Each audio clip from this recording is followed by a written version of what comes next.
Bonjour, j'espère que vous allez bien. Alors cette vidéo, elle a pour objectif de répondre à des questions qui sont souvent posées sur l'intelligence artificielle en ce moment sur Internet.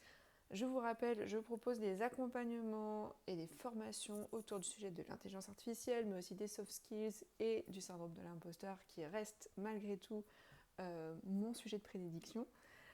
Ce syndrome de l'imposteur, en fait, il est en lien avec l'intelligence artificielle parce qu'aujourd'hui, les gens n'osent pas utiliser l'IA parce qu'ils ont peur de perdre leur légitimité, ils ont peur de perdre le sens, d'être auteur ou autrice d'un contenu qu'ils vont créer avec l'IA. Et mes accompagnements, mes formations, mes cours en ligne et mes vidéos et contenus sont là pour vous aider à utiliser l'IA de façon plus sereine, plus intelligente, si je puis me permettre du mot, vu qu'on l'appelle intelligence artificielle. Mais tout ça pour dire, c'est que c'est pour vous aider à regagner confiance en vous, dépasser tout syndrome de l'imposteur que vous pourriez avoir face à l'utilisation de l'IA et surtout démocratiser tout ça parce qu'on raconte beaucoup de choses sur Internet concernant l'IA. Alors, la question du jour sera: comment se former à l'IA générative et quelles compétences sont vraiment nécessaires? Alors, se former à l'IA générative. Aujourd'hui, tu as plein de formations possibles et imaginables.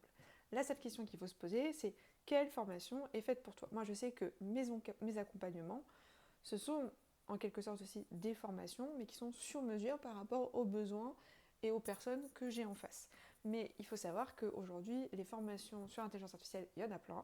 Moi, j'en propose une sur mon site, si tu veux, qui est carrément abordable et qui va te permettre justement de commencer à connaître les codes. Et contrairement à d'autres formations qui existent sur Internet, cette formation-là, elle va t'aider en fait à comprendre l'IA. Parce que beaucoup d'informations qui vous sont données sur l'intelligence artificielle en ligne, ce sont des tutoriels ou des comment utiliser tel outil. Alors, c'est super chouette de savoir utiliser ChatGPT, on est d'accord. Par contre, c'est très important de connaître ce qui se passe derrière la machine. Et surtout, pourquoi il se passe tout ce qui se passe autour de ChatGPT et plein d'autres IA.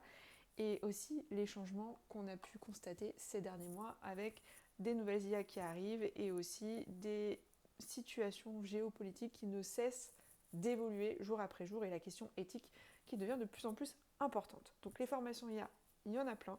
Les compétences clés, c'est quoi? C'est pas j'ai fait une formation IA au fond parce que je suis sûre que toutes les formations IA ne se valent pas. Moi, dans mon cas, je sais que les personnes que j'accompagne, elles se sentent outillées et surtout, elles se sentent capables de suivre l'actualité de l'IA de façon plus intuitive et de façon plus sereine parce qu'ils ont les codes et ils ont les clés que je vous leur ai transmis. Et donc c'est aussi le but de ces vidéos, c'est que continue à suivre cette chaîne si tu veux d'autres informations sur l'IA et comment l'utiliser de façon intelligente. Et surtout, fais-toi confiance. C'est-à-dire que si tu penses que tu as besoin d'une formation ultra technique et ultra développée, fais-la. Et tout autant que si tu as besoin d'un accompagnement sur mesure, n'hésite pas à prendre contact avec moi. Tu as le formulaire dans la description de cette vidéo. Enfin, pour terminer la question justement par rapport aux compétences, les compétences autant en intelligence artificielle clés sont le prompting, mais il faut savoir qu'aujourd'hui on ne parle plus de prompting, on parle de context engineering, c'est-à-dire que le prompting c'est la façon dont tu vas écrire tes prompts, donc tes requêtes sur ChatGPT en lui disant par exemple fais-moi un ou aide-moi à faire un brainstorming pour trouver une nouvelle idée d'article pour mon blog par exemple. Ou le context engineering, là c'est carrément tout l'ensemble d'éléments que tu vas fournir et que tu vas donner à l'IA pour qu'elle réponde au mieux à tes attentes et à ce que tu cherches. Parce qu'aujourd'hui, utiliser ChatGPT comme ça, juste en mettant une phrase, ça ne va pas te permettre de te rapprocher d'une certaine légitimité.